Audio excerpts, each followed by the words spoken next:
Welcome to Kautilya. Today's topic is disaster management.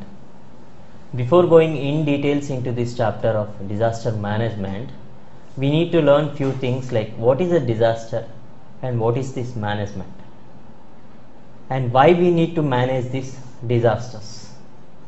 If you see the recent past, every part of the country or every part of the world is encountered with many kinds of disasters.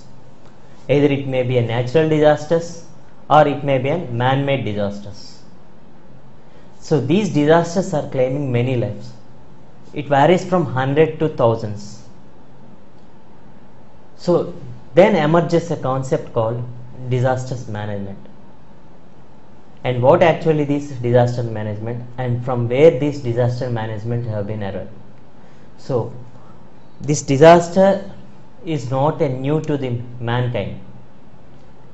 Man has encountered with these disasters in olden days during the early civilizations.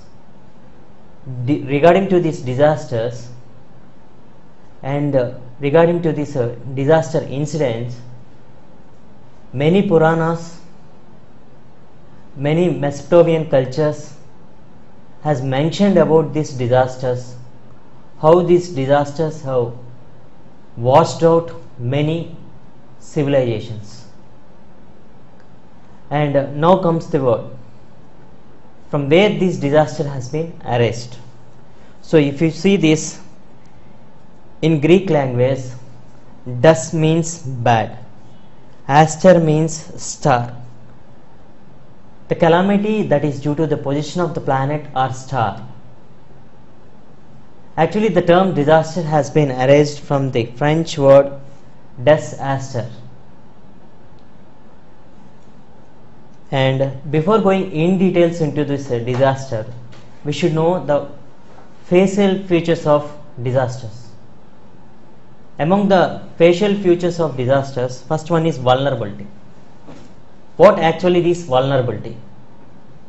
A society or a community which readily accepts the disaster, we call that community or society is less vulnerable.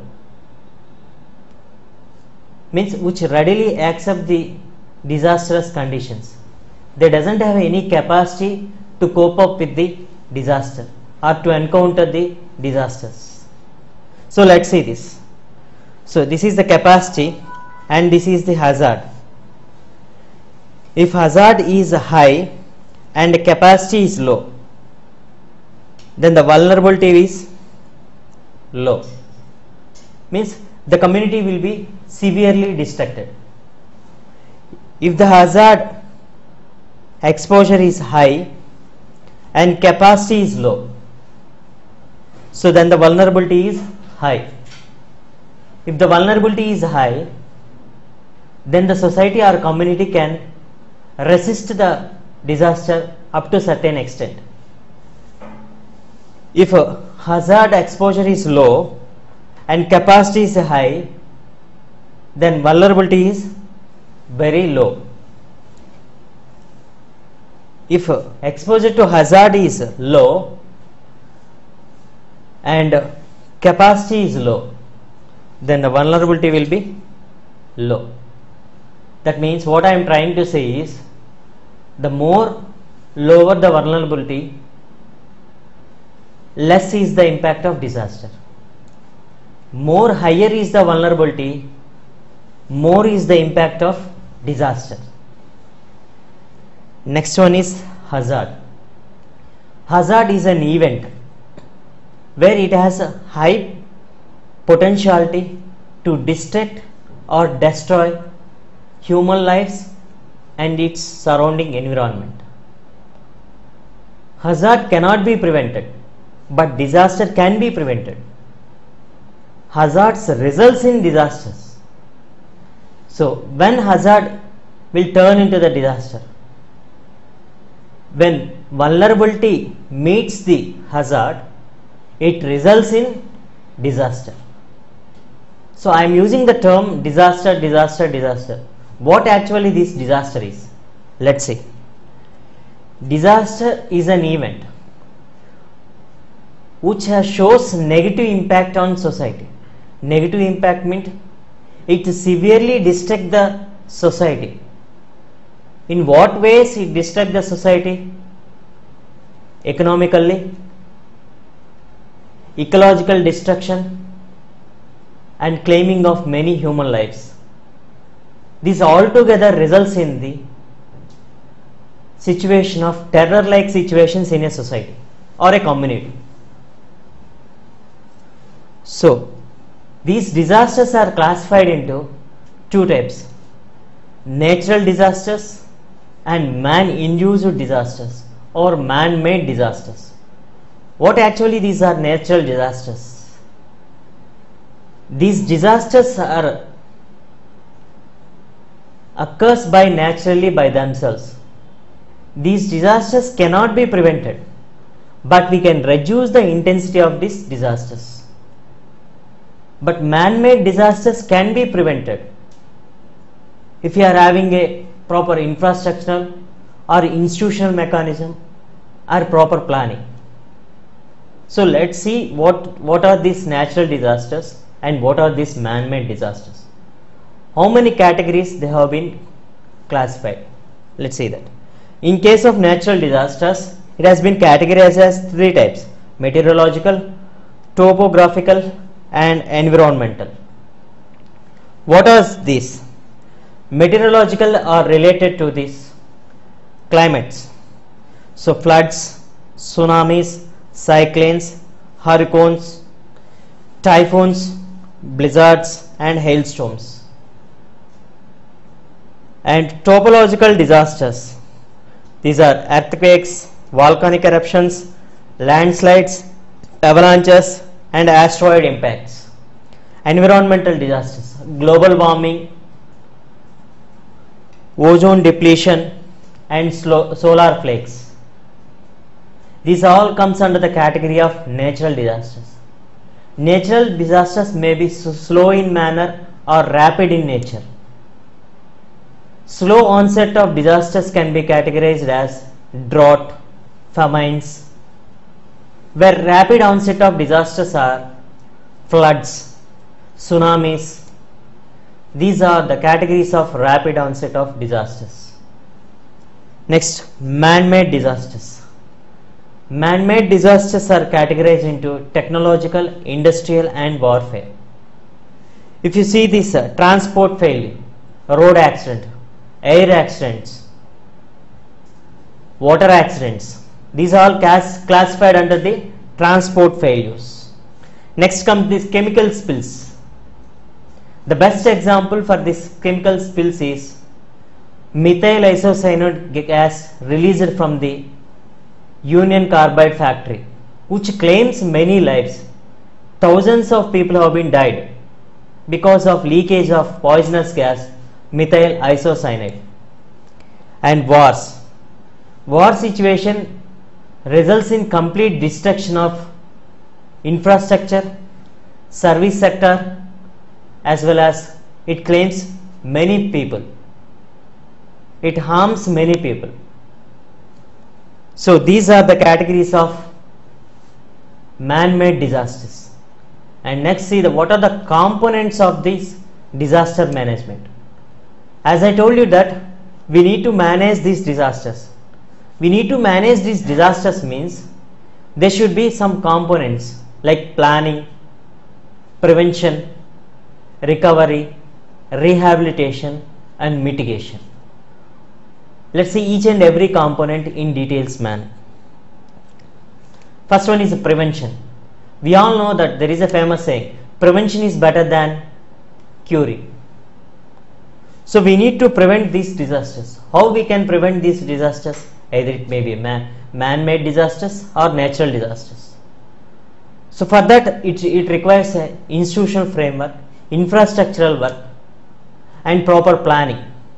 So in case of India, there are many government departments and municipalities, NGOs, and many voluntary organizations which all together coordinate to the reduction of or prevention of disasters.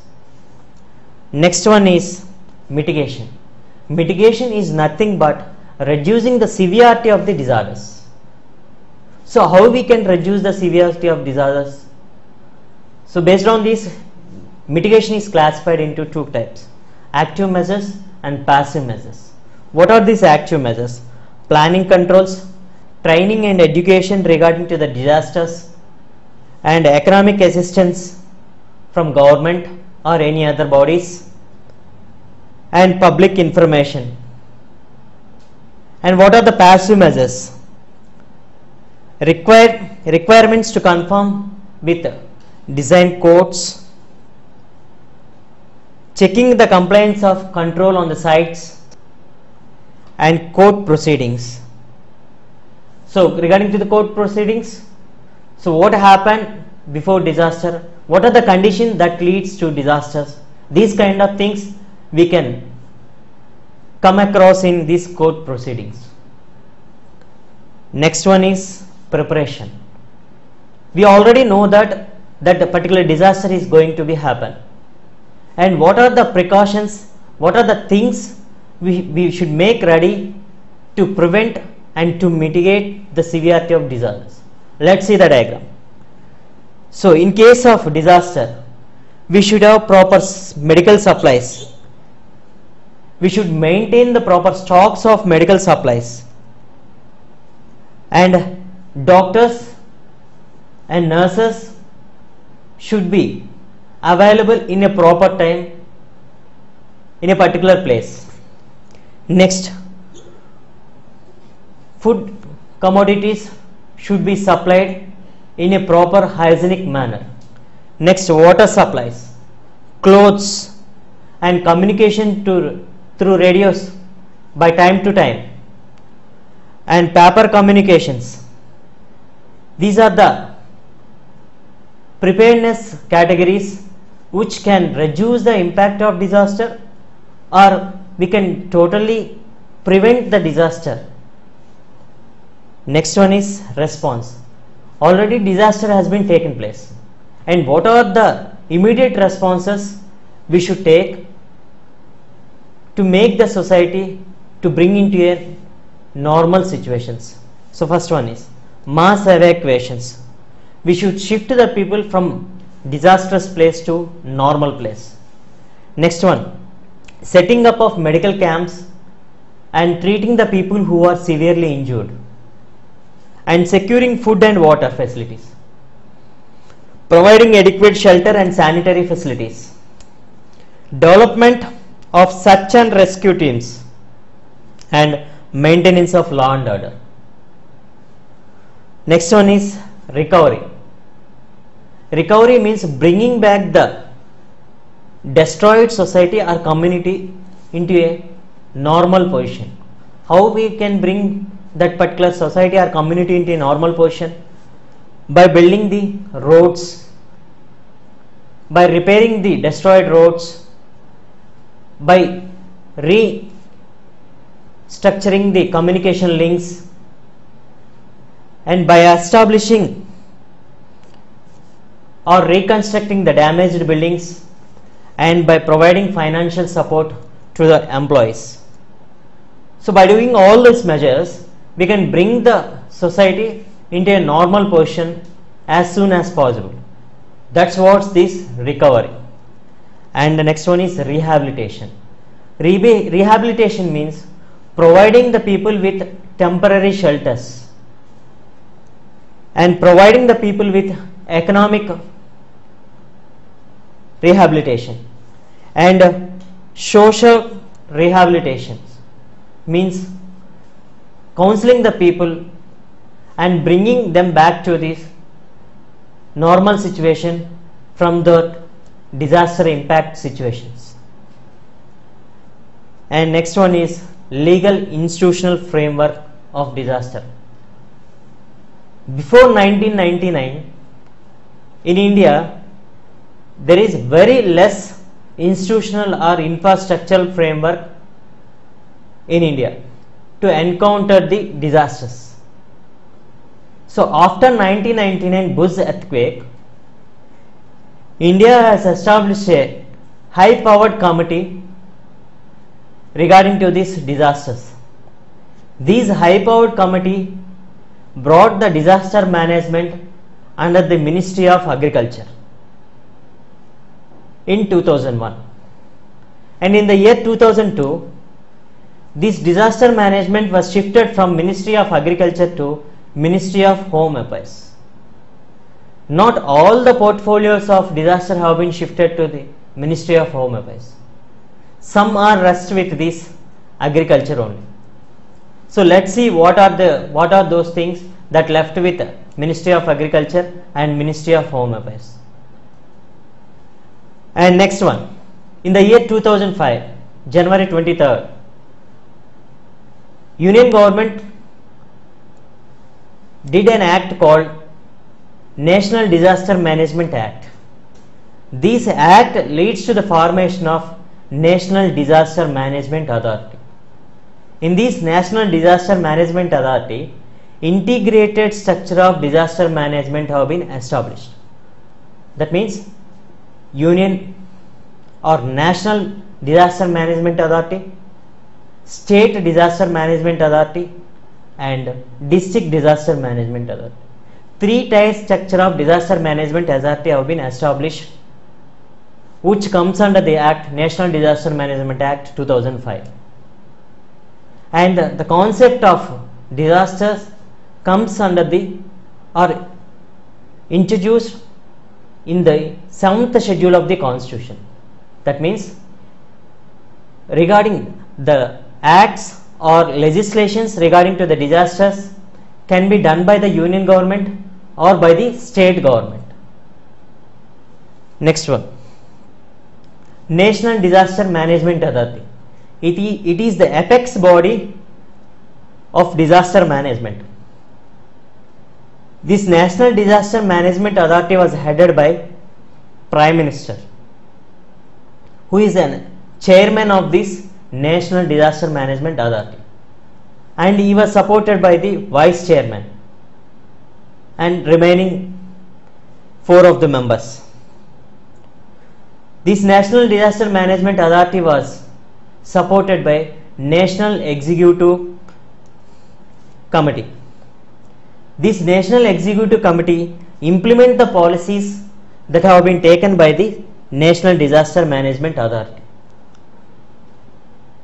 And at the state level, State Disaster Management Authority was headed by Chief Minister. He is the chairman of the State Disaster Management Authority. And the policies that are taken by the State Disaster Management Authority will be implemented by the State Executive Committee. And next one is Disaster Management Authority. Disaster Management Authority at a district level is headed by District Magistrate or District Collector.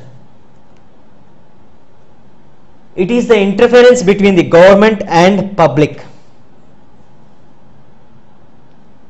Many, not only these 3-tier structure of an disaster management, many NGOs, voluntary organization, pressure groups will involve in these disaster management activities, which supports these disaster management activities.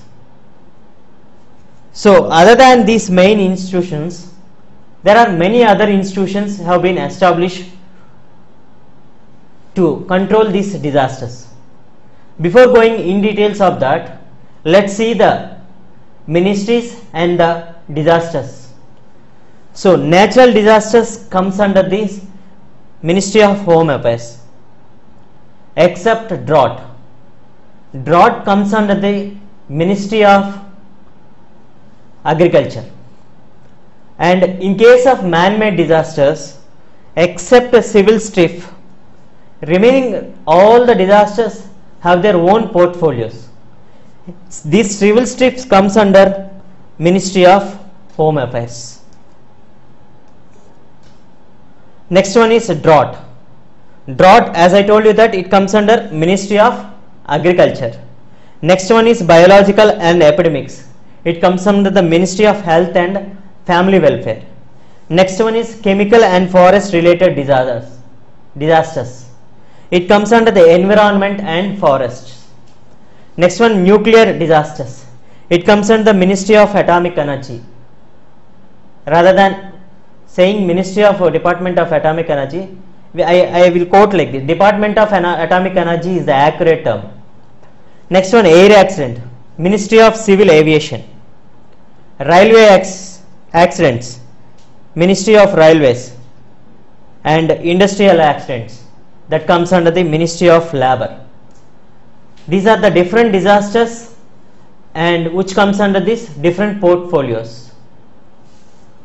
And next one is in other institutional infrastructures which helps in supporting these disasters. And among them, the prime one is National Disaster Response Force. It is a combination of different battalions. It is a combination of 10 battalions where they have been trained regarding to the different disasters, and these forces have been established at different places across India. Whereas in case of Andhra Pradesh, it was established in Vijayawada, because in Andhra Pradesh the coastal belt is mostly affected to the floods and tsunamis. So because of that reason, National Disaster Response Force was established at Vijayawada. So like this National Disaster Response Force are the trained force regarding to these disasters, will immediately jump into the situation and they will control the situation and reduce the impact of the situation. So like this we can control or prevent the disasters, but we cannot prevent the hazards. So this is regarding to this disaster management, and these are the brief topics regarding to this disaster management, and we will learn in detail manner of each and every topic in the next classes. Thank you.